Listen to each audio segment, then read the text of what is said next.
হচ্ছে আবার শাকিব খানের তৃতীয় নাম্বার বউ হিসেবে আমাকে আমার হাজবেন্ডের উপর চাপায় পড়ি।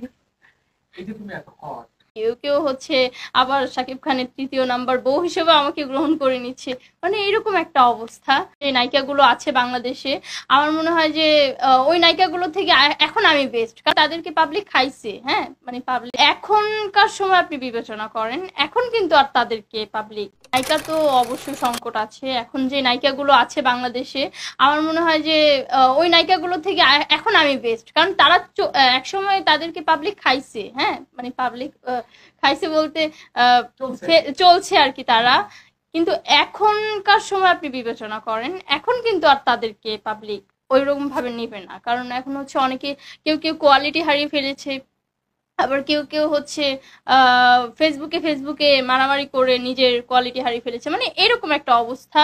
আবার কেউ কেউ হচ্ছে পাবলিক পছন্দ করে না, মানে এর সিনেমা হলে আর হলেই যায় না, এরকম একটা অবস্থা।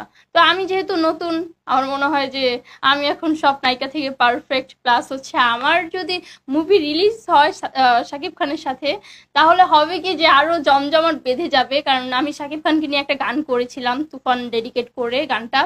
তো ওই গানের নিচে ইউটিউবে গিয়ে দেখবেন যে অনেক কমেন্টস, সেখানে লেখা যে সুমাইয়া রিমু আপু আপনার সাথে শাকিব খানের জুটি হলো অনেক ভালো হবে, কেউ কেউ হচ্ছে আবার শাকিব খানের তৃতীয় নাম্বার বউ হিসেবে আমাকে গ্রহণ করে নিচ্ছে, মানে এরকম একটা অবস্থা। তো যাই হোক, ব্যাপারটা আমার কাছে ভালো লাগছে। আমি তাদেরকে বলবো যে আরো বেশি বেশি করে কমেন্ট করো, যাতে হচ্ছে শাকিব খানের চোখে পড়ে।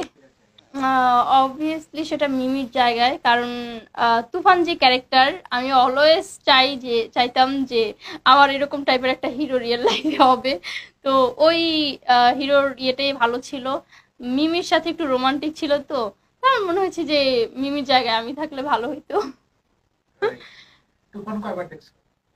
তুফান হচ্ছে অলরেডি 2বার দেখা শেষ, আবার যাব।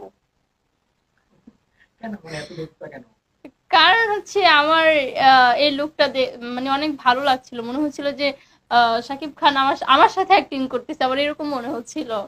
তো আর এখানে যে লুকটা, সেটা দেখে যে কোনো মেয়ে হচ্ছে তাকে কাছে পাইতে যাবে আর হচ্ছে ক্রাশ খাবে, এরকম ব্যাপারটা। তো এই জন্য মনে হয় যে আমার বারে বারে এটা দেখা উচিত। কখনো তুমি স্বপ্নে শাকিব খানের সাথে অভিনয় করছো? হ্যাঁ, এটা হচ্ছে 2-1 বার হয়েছে যে আমাকে মুভির জন্য সাইনিং করা হয়েছে। সেটার হিরো কে থাকবে কেউ আমাকে বলতেছে না, পরে গিয়ে শুনি যে সেটার হিরো হচ্ছে শাকিব খান। পরে তো আমি খুশি দিয়ে এক লাফ দিয়ে উঠি, বাট এক লাফটা যখন দেই তখনই আমার স্বপ্ন শেষ হয়ে যায়। এর আগে পরে কি হয় সেটা আর আমি দেখতে পারি না। মানে যে জায়গায় আমার শাকিব খানের সরি, মানে যে জায়গায় আমার মুভিতে ছাপানোর কথা ছিল, সেই জায়গায় হচ্ছে আমি আমার হাজবেন্ডের উপর ছাপাই পড়ি। এই যে তুমি এত হট, তুমি দারুণ দেখতে, তোমার একটু আফসোস হয় না হচ্ছে না কেন শাকিব খান আমার পায় না? না, তারা তো হচ্ছে যেহেতু আমি এখন মোটামুটি কম বেশি এখন হচ্ছে সবাই আমাকে চেনে, এটা আমার ভালো লাগে।